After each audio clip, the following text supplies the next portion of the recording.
time Yep. for some stories. you've And been Tom and warned. I just had a very big, oh shit, are you starting this episode or am I? Actually, I think it was more me. Tom just assumed I was Look, starting Liz, and I had after no 3 clue. years of the show, we got to keep each I other was on just our like, toes, huh? the music was getting to an end. I'm like, shit, is it me? Is it you? Is it you? Is it me? See, Seamless, though. We Communicate, covered that. everybody. We sorted Everybody, it. just communicate. Not just in your romantic relationships, your podcast hosting duties as well. It's good to communicate. Hello, one. Hello, all. You join us on a minisode of Ghosts of Boyfriendspast. It's tiny. It's mini. We talk stories. This is when we either find shit on the internet to read back to you, or you write in your own stories and we read the horror back to you. That's right. We don't have to put any input in, or we don't have to address any questions. We just read your hell back to you and let it lay where it lies. Yep. I've got some, I'd like to start with nightmarish first dates. Oh, great. Yeah, so I found this list, to give credit where credit is due, on BuzzFeed. They had a list of the worst nightmare first dates, so I'd like to read a couple of them Delicious. to you. I ran into this guy from high school years after graduation, and he invited me to meet up with him and some other friends who I'd lost contact with. Well, when I got to the restaurant, there was nobody else there. Just him. Yep, I was ambushed into an unwanted date. To make it worse, he told the wait staff that we were on a date and to take their time. 2 hours later, I was finally able to leave.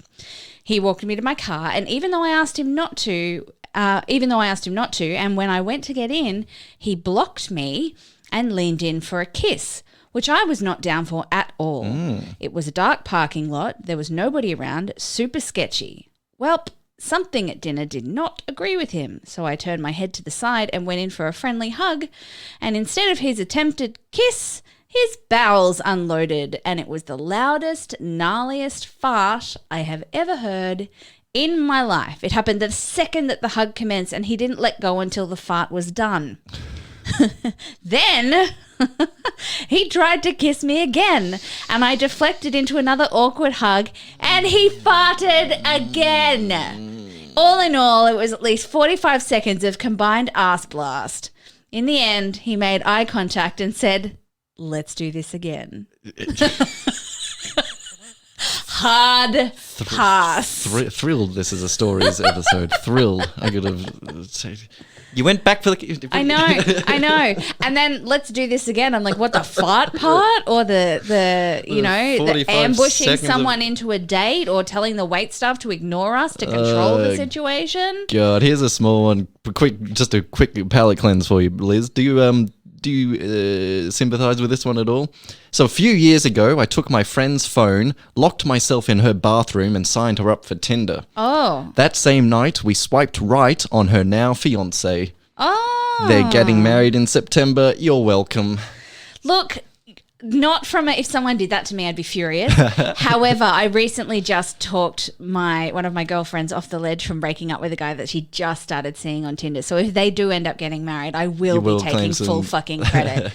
To the point where this guy now calls me Savior Liz, because she told him that she was about to dump him, and I talked her off the ledge. Wow. So yes, Savior Liz, you're welcome, guys. You're welcome. Okay, so another red flag date. During my husband's single days, he used a dating website and went on his worst date ever. The girl agreed to meet up with him, but asked if she could bring her friend along. My husband agreed, and when he picked her up for the date, he was shocked to find out that her friends were actually her parents. Bless his heart. He still went out to dinner with her while her parents sat at a separate table. There wasn't a second date, which was lucky for me because I snatched him up a few years later. But is it ever okay to bring parents? But what? No. Oh, God. God. No. My only theory that makes sense is that their car was broken and they wanted to go out for dinner too, because any other thing it's not right.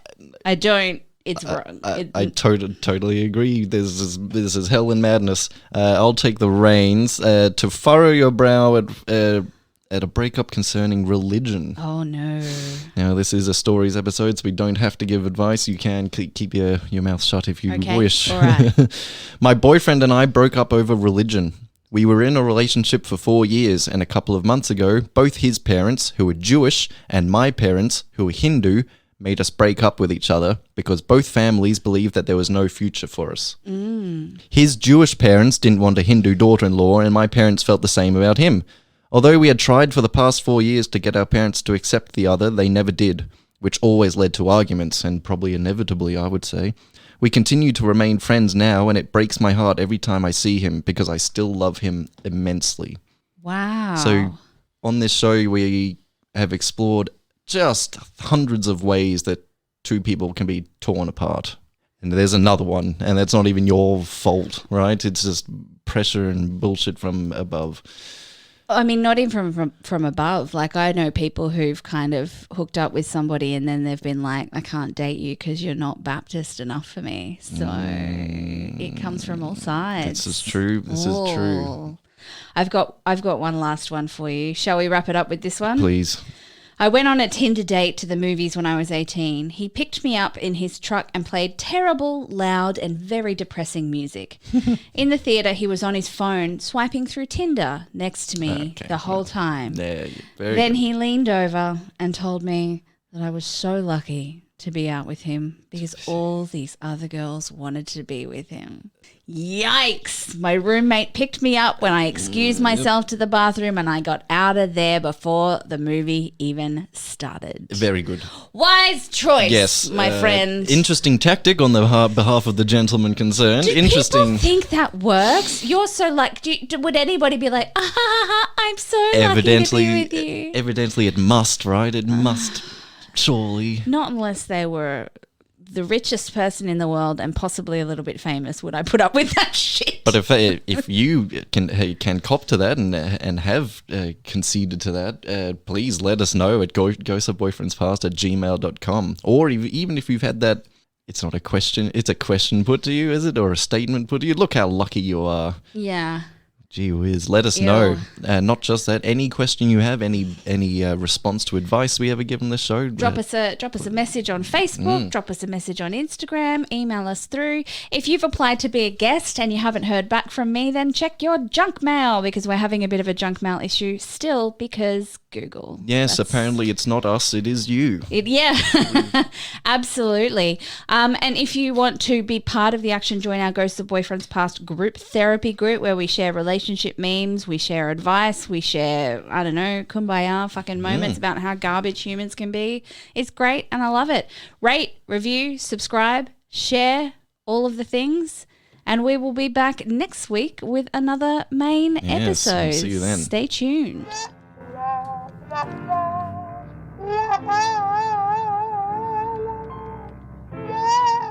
Yeah.